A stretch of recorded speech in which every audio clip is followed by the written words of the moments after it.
ಎಲ್ರಿಗೂ ನಮಸ್ಕಾರ. ನೀವು ನೋಡ್ತಾ ಇದ್ದೀರಾ ಟಿವಿ ವಿಕ್ರಮ. ನಾನು ಮುಮ್ತಾಜ್ ಅಬ್ದುಲ್ ನೆಲ್ಲಡ್ಕ. ನೀವೇನು ಟಿವಿ ವಿಕ್ರಮವನ್ನು ಸಬ್ಸ್ಕ್ರೈಬ್ ಮಾಡದೇ ಇದ್ದರೆ ದಯವಿಟ್ಟು ಈ ಕೂಡಲೇ ಟಿವಿ ವಿಕ್ರಮವನ್ನು ಸಬ್ಸ್ಕ್ರೈಬ್ ಮಾಡಿ, ಹಾಗೆ ಬೆಲ್ ಐಕಾನ್ ಅನ್ನು ಕ್ಲಿಕ್ ಮಾಡೋದನ್ನು ಮರಿಬೇಡಿ. ವೀಕ್ಷಕರೇ, ಅಂತೂ ಇಂತೂ ಲೋಕಸಭೆಯಲ್ಲಿ ವಕ್ಫ್ ಬಿಲ್ ಪಾಸ್ ಆಯಿತು. ಮತ್ತೆ ಹೇಳ್ತಾ ಇದ್ದೀನಿ. ಆದರೆ ಇಲ್ಲಿ ಒಂದು ವಿಚಾರವನ್ನು ಗಮನಿಸಿದ್ರ ನೀವು? ಇಡೀ ಸಭೆಯಲ್ಲಿ ಬೆಳಗ್ಗಿನಿಂದ ಸಂಜೆವರೆಗೂ ರಾಹುಲ್ ಗಾಂಧಿ, ಅದೇ ರೀತಿ ಪ್ರಿಯಾಂಕಾ ಗಾಂಧಿ ಅಣ್ಣ ತಂಗಿ ಇಬ್ಬರು ಕೂಡ ಸಭೆಯಲ್ಲಿ ಇರಲೇ ಇಲ್ಲ. ಹಾಗಾದ್ರೆ ಇಬ್ಬರನ್ನು ಕೂಡ ಓಡಿಸ್ಬಿಟ್ರ, ಅಥವಾ ಇನ್ನು ಮುಂದೆ ನಮ್ಮ ಆಟ ನಡೆಯಲ್ಲ ಅಂತ ಗೊತ್ತಾಗಿ ಅವರೇ ಓಡ್ ಹೋದ್ರ? ಈ ಗ್ಯಾಪ್ ಅಲ್ಲಿ ಪಾಪ ಮುಸಲ್ಮಾನರು ಕೂಡ ಕಾಂಗ್ರೆಸ್ಸಿಗೆ ಒಂದಷ್ಟು ಸರ್ಪ್ರೈಸ್ ಅನ್ನು ಕೊಟ್ಟು ಬಿಟ್ಟಿದ್ದಾರೆ. ಹಾಗಾಗಿ ಇವೆಲ್ಲದರ ಬಗ್ಗೆ ಇವತ್ತು ಒಂದು ಸ್ವಲ್ಪ ಡೀಟೇಲ್ ಆಗಿ ಚರ್ಚೆ ಮಾಡ್ತಾ ಹೋಗೋಣ.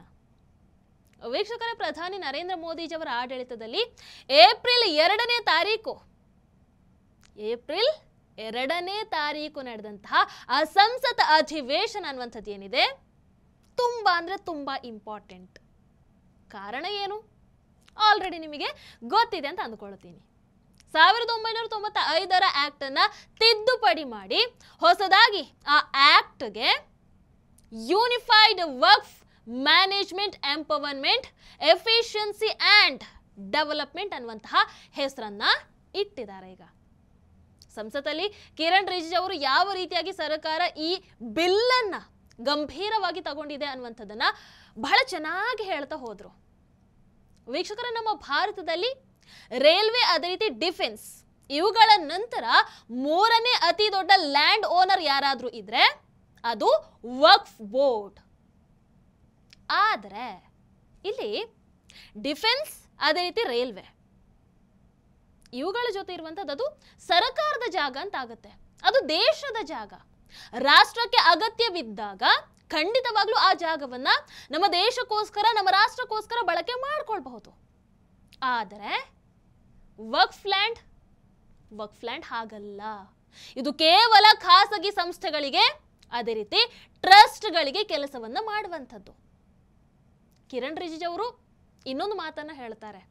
ಏನಂದ್ರೆ, ಸಚ್ಚಾರ್ ಸಮಿತಿಯ ಪ್ರಕಾರ 2006ರಲ್ಲಿ ವಕ್ಫ್ ಬಳಿ 4.9 ಲಕ್ಷ ಪ್ರಾಪರ್ಟಿ ಇತ್ತು. ಅದರಿಂದಾಗಿ ವರ್ಷಕ್ಕೆ 163 ಕೋಟಿ ರೂಪಾಯಿ ಆದಾಯ ಬರ್ತಾ ಇತ್ತು.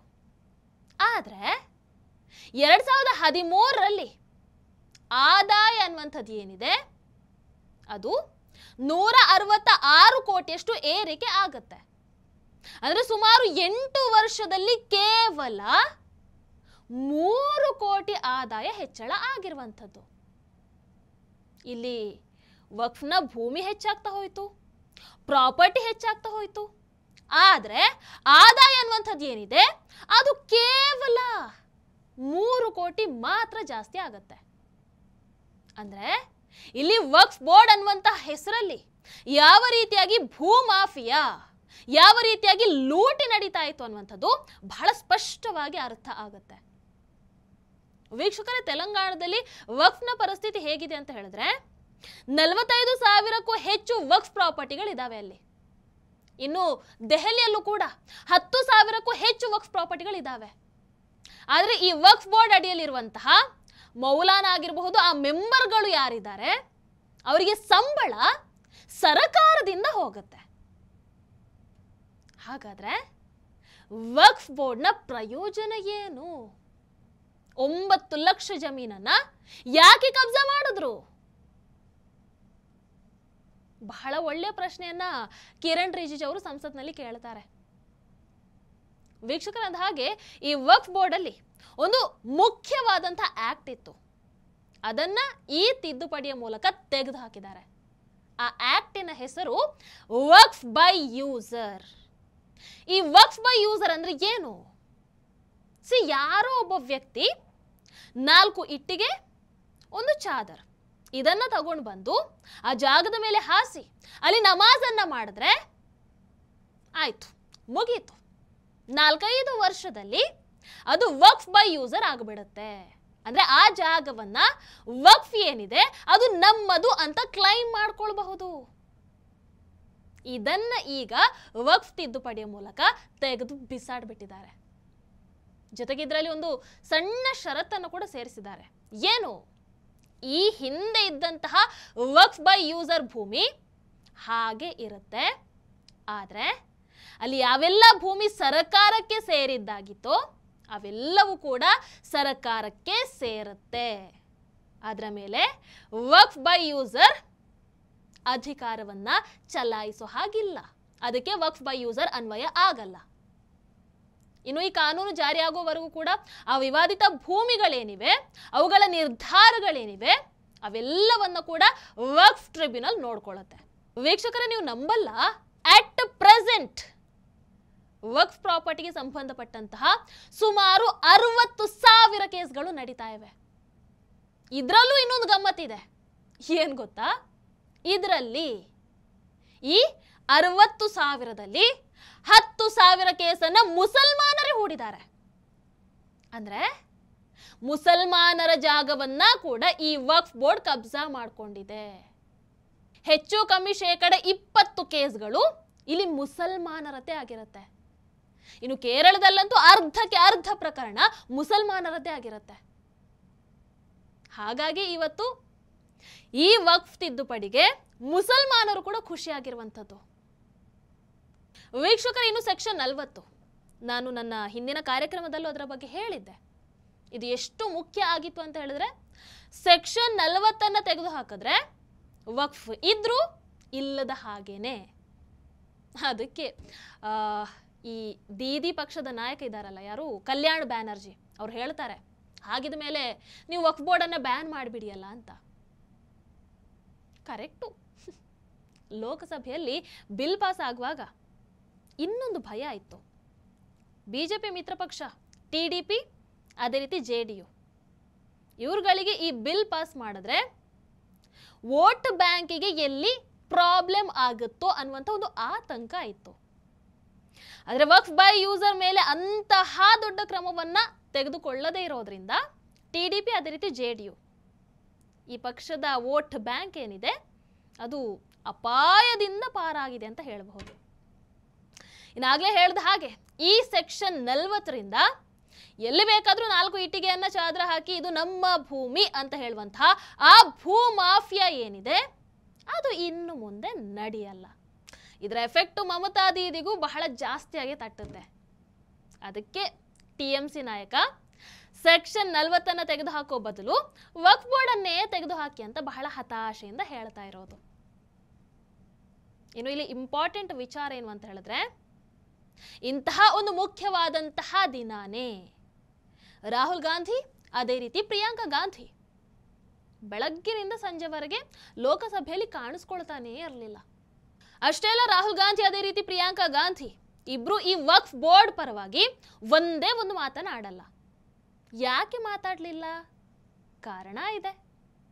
ಕಾಂಗ್ರೆಸ್ಸಿಗೆ ದಲಿತರ ವೋಟ್ ಬ್ಯಾಂಕ್ ಕೂಡ ಜಾಸ್ತಿನೇ ಇದೆ. ಈಗ ಅವರೇನಾದರೂ ವಕ್ಫ್ ಬಗ್ಗೆ ಮಾತಾಡೋಕೆ ಹೋದರೆ ಎಲ್ಲಿ ದಲಿತರ ವೋಟ್ ಹಾಳಾಗಿ ಬಿಡುತ್ತೋ ಅನ್ನುವಂಥ ಯೋಚನೆ ಅವರದ್ದು. ಯಾಕಂದ್ರೆ ವಕ್ಫ್ ಬೋರ್ಡ್ ದಲಿತರಿಗೂ ಕೂಡ ತುಂಬಾನೇ ಕಿರುಕುಳವನ್ನು ಕೊಟ್ಟಿದೆ. ದಲಿತರ ಬಹಳಷ್ಟು ಭೂಮಿ ವಕ್ಫ್ ಬೋರ್ಡ್ ಕಬ್ಜಾ ಕೂಡ ಮಾಡ್ಕೊಂಡಿದೆ. ಆದರೆ ಹೋರಾಡೋದಕ್ಕೆ ಅವ್ರ ಹತ್ರ ಶಕ್ತಿ ಇಲ್ಲ.